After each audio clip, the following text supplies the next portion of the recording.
कांग्रेस सांसद धीरज साहू कलाधनर गुमर खोल प्रवर्तन निर्देशालय ईडी मद कंपानी आयकर रेड्रे 351 कोटी टंका जबत करथिला। ए आय बहिर्भूत टंका को नहीं ईडी तदंत करथिबा सूचना मिली। पीएमएलए एक्ट रे मनी लॉन्डरिंग नहीं तदंत करिवो ईडी। धीरज साहू मद व्यवसाय छड़ा हॉस्पिटल शिक्षानुष्ठान एवं अन्य व्यवसाय अछि।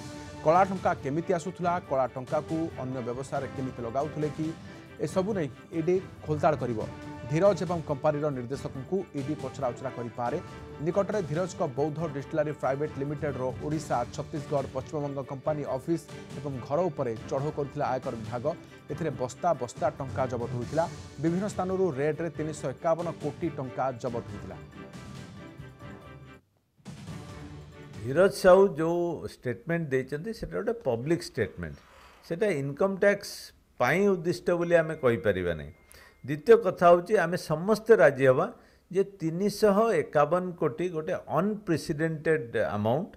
यहाँ गोटे आश्चर्य करिछि सारा भारत को जे कौनसी गोटे संस्था 351 कोटी टंका तांकर निज पाखरे रखिबा एवं सेटा भी गच्छित होइकि रहिबा समस्त को संदेह सृष्टि करुछि। आ उपरे इनकम टैक्स डिपार्टमेंट इन्वेस्टिगेशन करिवो एवं जहाँ आईन अनुजाई जहाँ पदक्षेप नवा कथा नब। किंतु एठी बड़ दिग वर्तमान आसुछि। प्रथमे तो कहबी एटा इनकम टैक्स डिपार्टमेंट रो गोटे बड़ सफलता।